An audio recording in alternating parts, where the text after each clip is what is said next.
What's up? Thanks for clicking on my channel. I'm going to give you 5 tips for the Postmates fleet driver to get bigger tips. We're starting right now.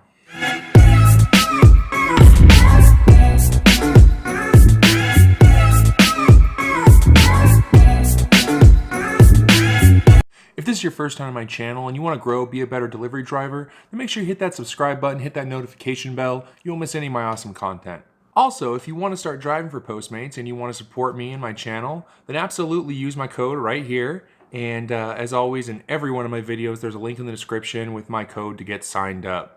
Now for some of you, I'm going to start listing off these tips and tricks, and just know I'm going to make a couple of these videos getting slightly more advanced as we go, but I need to start somewhere. There has to be like a base level, and I feel like some of these things get forgotten over time. But I remember when I first started, a lot of these things were kind of like common before a lot of the tips and tricks videos came out.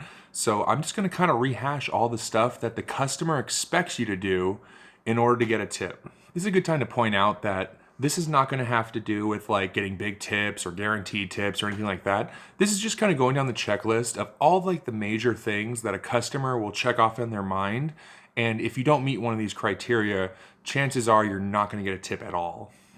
And of course, I can't make anyone tip. So if someone's not a good tipper or doesn't tip at all, there's none of all these videos aren't going to mean anything. But for the opportunities you do have where the person is a tipper, you're going to get the maximum tip that you could possibly get by following all these instructions and watching all these videos, starting with this one, part 1.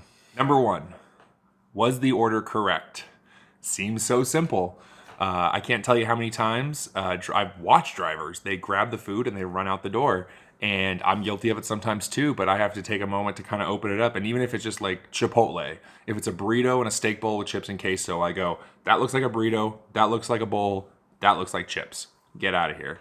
For bigger orders, like I'm talking like over $40, 50 bucks, whatever, I will have the restaurant break down the package and go everything over item by item.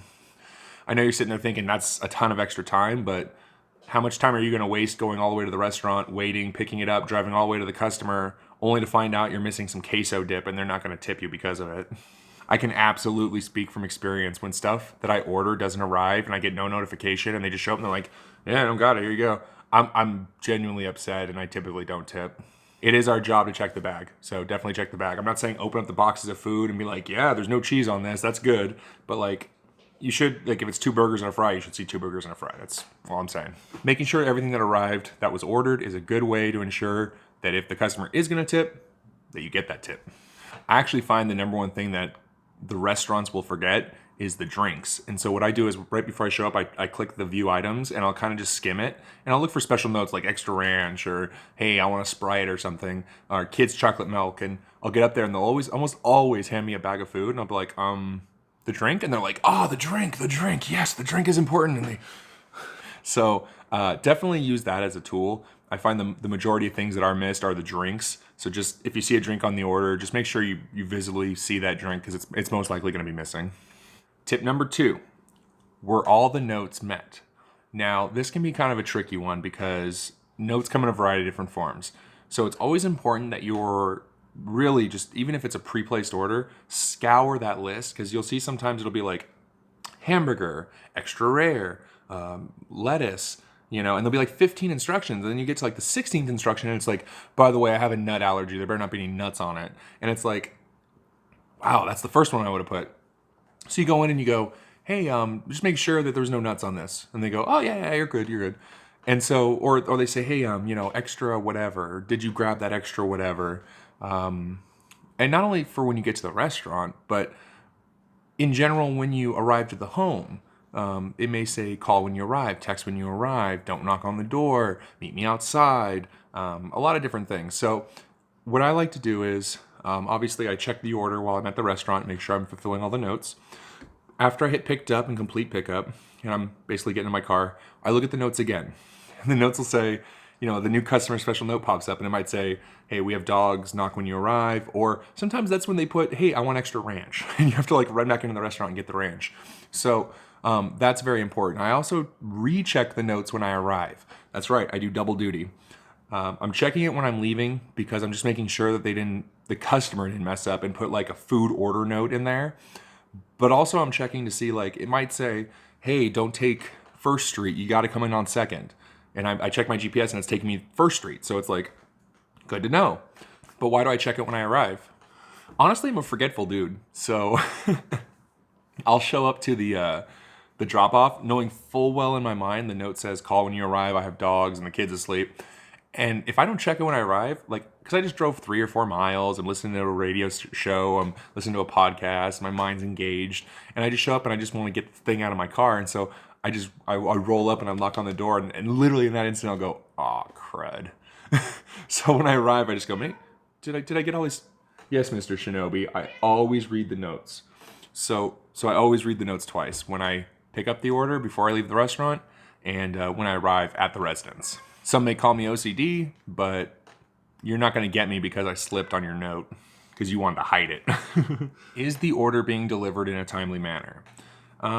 This is one that's weird because Postmates will give an ETA that's not based on any facts. So the second the customer orders and you basically hit accept, they get a text and it says your ETA for delivery is like 5:30. And it could be 5:15 when you're picking it up and you've got a 15-minute wait at the restaurant. And so I find that sometimes the timely manner is a hard one to do because sometimes I'm quick when I thought I was slow and I'm slow when I thought I was quick.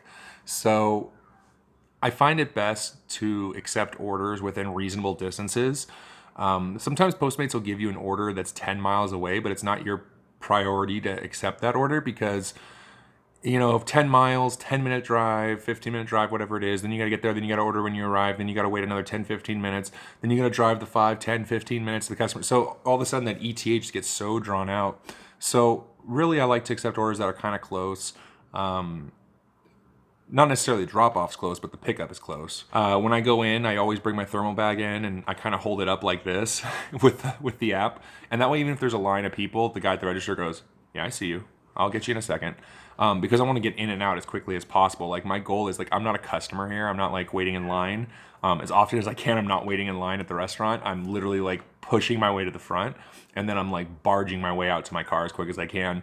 So, you know, all these things help contribute to a timely experience.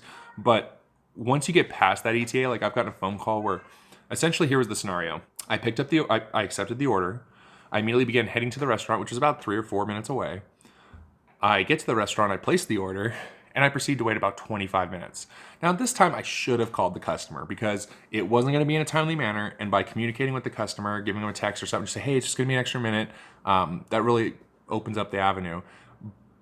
So as I'm waiting for the order, and it's almost done, but I still have to drive 10 minutes to the drop-off, I get a phone call from the customer, and he's like, what's going on? And I was like, oh, just waiting on my food. He goes, ETA said for drop-off was 10 minutes ago. You already dropped off my food? And I was like, no, I'm still at the restaurant. He goes, why is the ETA say that? Okay, so clearly this is one of those scenarios where it's not a timely thing because even though I accepted the order and all the parameters were correct, I couldn't fulfill it fast enough. So, you know, try and make it as timely as you can. I usually find that customers are really grateful when you show up quickly. They're like, wow, that was fast. So usually I get decent tips on those. However, going over that ETA, like if someone says like, people usually set their expectations to like the maximum time. So if it says, you know, delivery within 15 to 35 minutes, they expect it within 35 minutes. So if it comes in 50, you're out of luck on the tip because they're going to think it's your fault. Tip 4, was the food in a thermal bag? Very basic, I understand this, but this has actually happened to me as a Postmates customer many times. I'll be chilling waiting for the order. I usually wait outside the apartment complex that I used to order at. I don't really order at the house I'm at now, but just because I have a really good kitchen, so I like to cook. But at the apartment, I used to wait out in front because I didn't want people to have to like traverse the 3 security gates to get to my apartment. And so there were times when people would show up and they'd immediately get out of the car and they'd have my food in hand, like they didn't take anything out of the bag. And I remember just going, oh, so you literally had my food exposed and getting cold the whole way over here? What the heck? I've also seen customers complain about this online and social media. And come to find out, the thermal bag, having the food in it, is actually a really big deciding factor. And putting the food in the correct thermal bag, and let me explain that. So when you get like a really like common one is like salad and barbecue. Okay, that's like super common. You have cold, you have hot. You can't put that salad on top of that barbecue because they're gonna like when you pull out the salad, from the steaming bag of barbecue, they're gonna be like, you destroyed my salad. So like, put the cold item in a cold bag, put the hot item in a hot bag. When you show up, you're like, all right, got your barbecue and I got your cold salad, peace.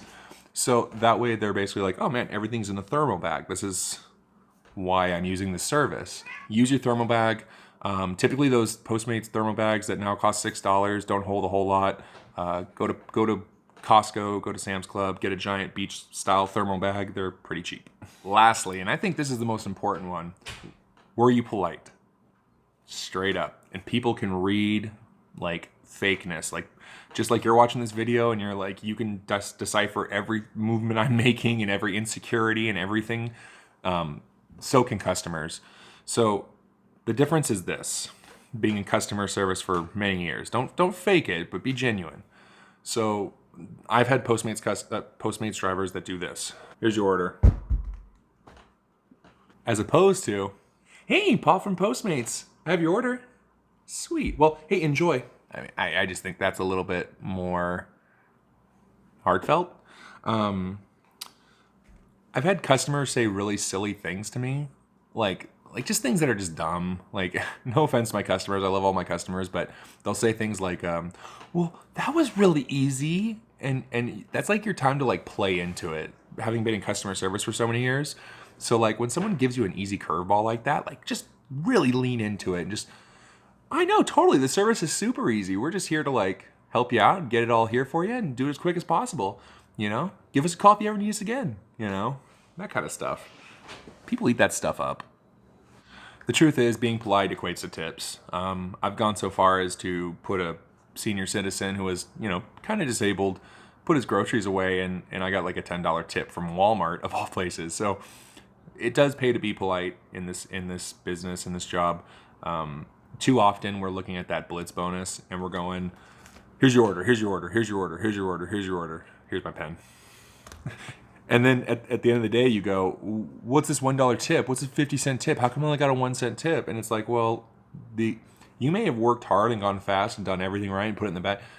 But when it came to that one moment to make an impression on the customer, you totally dropped the ball and you failed. Now, technically, because I love you guys, I'm going to give you 6 tips.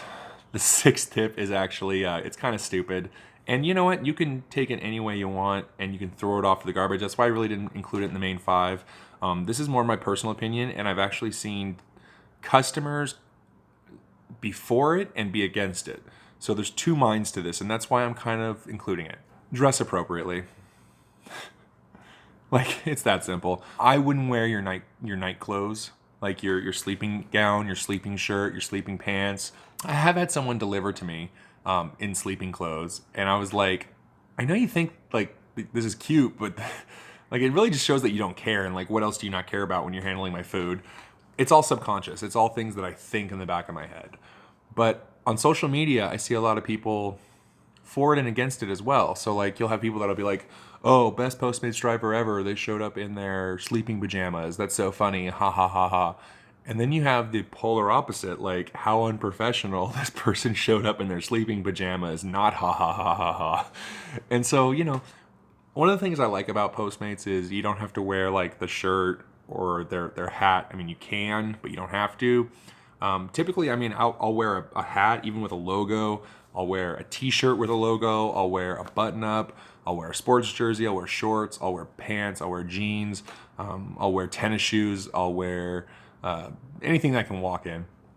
But I'm able to be comfortable without a uniform and not look like a bum.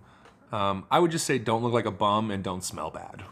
As far as like your personal hygiene goes and your looks, I think it's kind of important, and it kind of does help if you show up looking a little bit more professional as opposed to, you know, less professional. All right, guys, more tip videos on the way. We're gonna get a little bit more specialized moving forward. This was more of a primer course for the new drivers.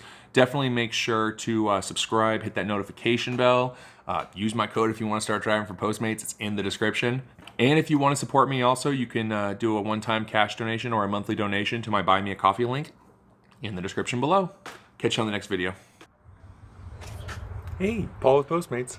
I told you to knock.